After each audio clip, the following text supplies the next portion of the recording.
1 John chapter 5 and verse 3.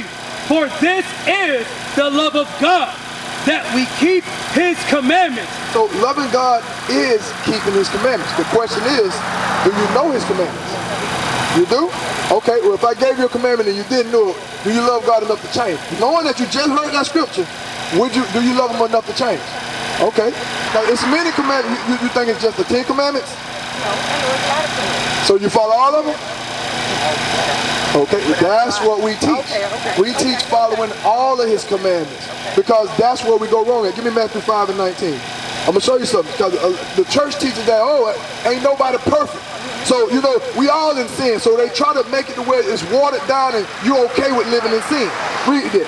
Matthew chapter 5 and verse 19. This Christ talking. Whosoever therefore shall break one of these least commandments and shall teach men so. You teach men so by the way you do, by the way you carry yourself. If you breaking the least commandments and you teach men so by what you're doing, read. He shall be called the least in the kingdom of heaven. He's going to be called the least. That's not a good thing. The church says, oh, I'd rather be a doorman. No, but they're trying to water you down to be okay with being second or not doing what God say do. The Bible says you shouldn't even break one of them. Give me Matthew 5 and 48, and then we're going there. Matthew chapter 5 and verse 48. Be ye therefore perfect. Be what? Perfect. And even as your Father, which is in heaven, is perfect. So if you find a commandment, you need to change and follow it. That's simple. Now give me that in Deuteronomy. Deuteronomy chapter 22 and verse 5. The woman. The who? The woman. Who is this talking to, sis? It's talking to the woman, right? Shall not wear that which pertaineth unto a man. Right. Neither shall a man put on a woman's garment. So I'm gonna start from the man's part. What is the woman's garment I should not have on? A dress, a skirt, right? I should not have those types of things. Why? You don't like it. Because God said you shouldn't. Okay, what if it's a dress made for me?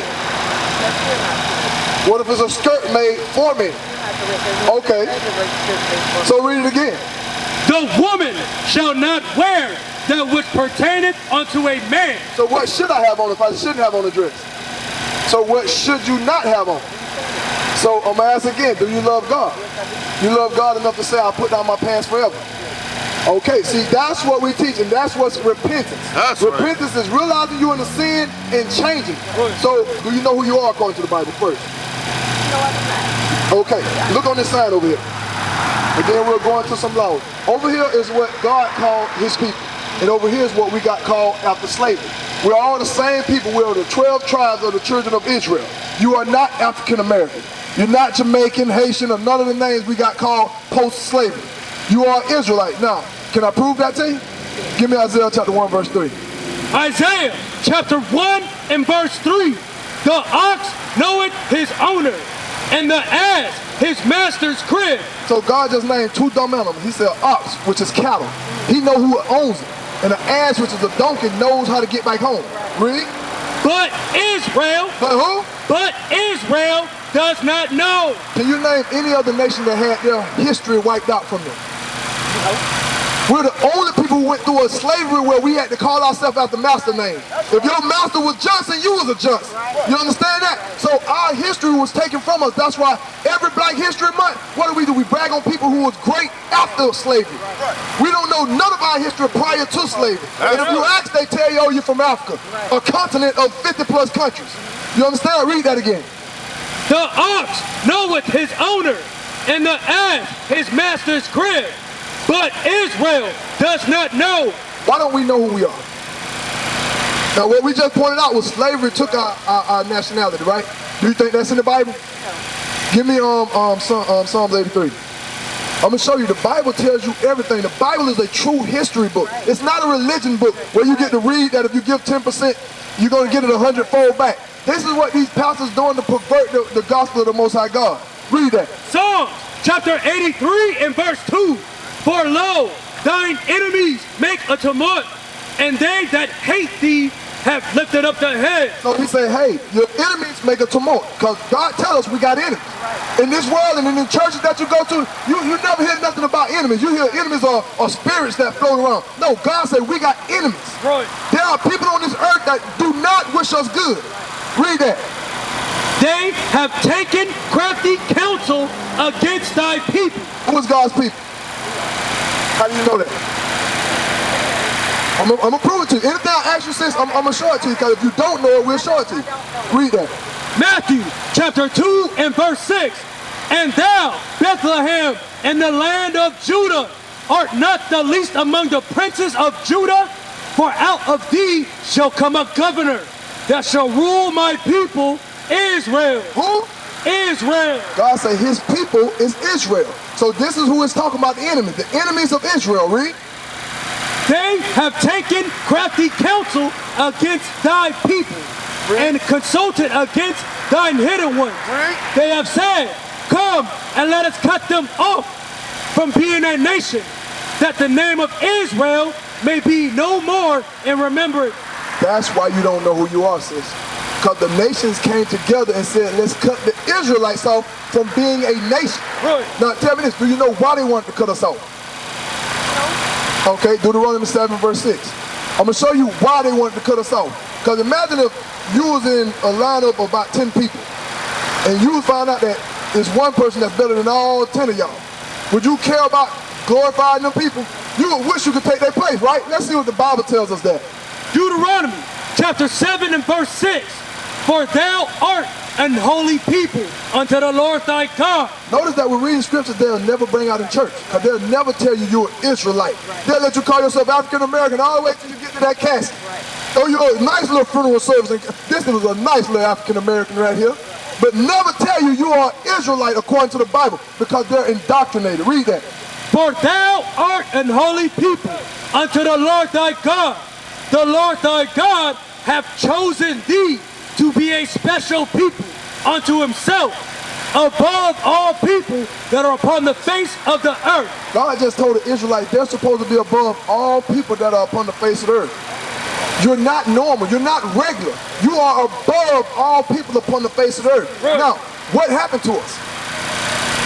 Proverbs 3 and 31. This is where we went off at. Wanting to be like other nations. Wanting to follow the ways of the other nations. God made us beautiful. God made us perfect. We were made in the image of the Most High God. Christ had woolly hair just like you. Did you know that? Read that. Proverbs chapter 3 and verse 31. Envy thou not the oppressor. God said we're not even supposed to envy the oppressor. Read. And choose none of his ways. We already destroyed people because we don't even know what it is to walk in the light of the Most High God. God said choose none of the oppressor ways. Who are our oppressors? You scared to say it? Look at that. It hurts to say it.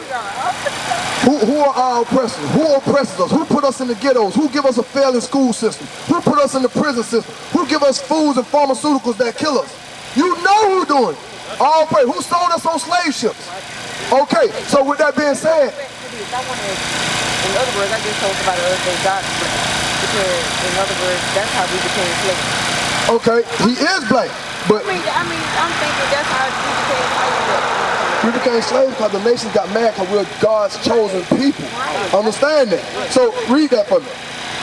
Proverbs 3 and verse 31. Envy thou not the oppressor, and choose none of his ways. What we got to do is learn how to embrace who God made us. Do your hair grow the way it is right now? God said choose how many of their ways? One way. Zero. Read it again. Envy thou not the oppressor, and choose none of his ways. Who hair grows the way your hair is right now?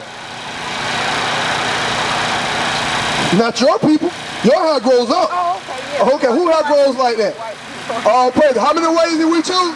And choose none of his ways. All right, God, give me Ezekiel chapter 16. I'm going to show you how special you are in the eyes of the Most High God. Because God made you beautiful, but we don't know it because we've been destroyed. We think that the only way to look beautiful is to lay our hair down and look like the same white people who enslaved us. Read that. Ezekiel chapter 16 and verse 10. I clothed thee also with broidered work, and showed thee with badger skin, and I girded thee about with fine linen, and I covered thee with silk. I decked thee also with ornaments, and I put bracelets upon thy hand. God is describing how beautiful he had us, right? And a chain on thy neck, and I put a jewel on thy ear. And I put a jewel on thy forehead, and earrings on thine ears, and a beautiful crown upon thy head. Right. Thou decked with gold and silver, right. And thy raiment was of fine linen and silk and embroidered work. Right. Thou didst eat fine flour and honey and oil, and thou was exceedingly beautiful. Listen to what God said about the daughter of Sarah, our so-called black princesses.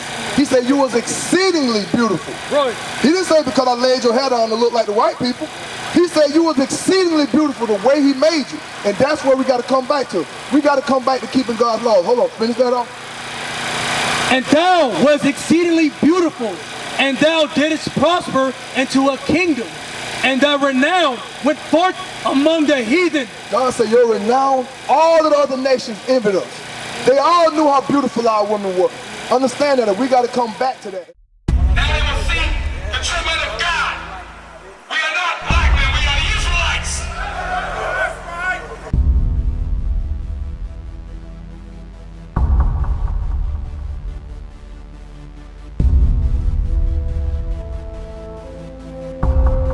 Take care of us. Take care of us. And our children too. And our children too. We have abandoned. We have repented.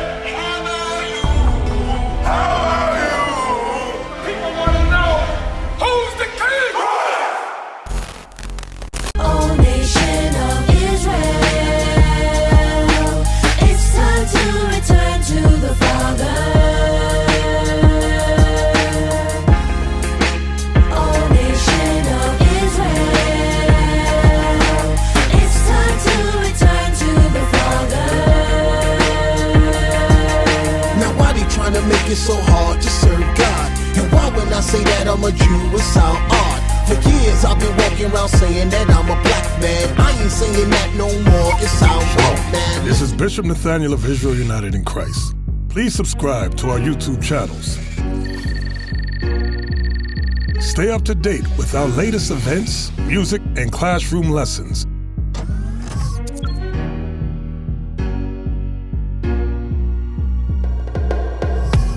IUIC plans to continue visiting different countries where this gospel has not been preached before. IUIC needs your help in pushing this truth.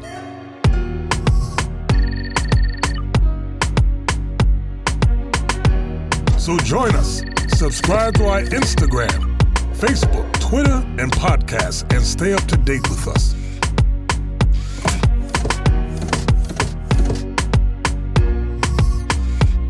For more information, please visit www.israelunite.org.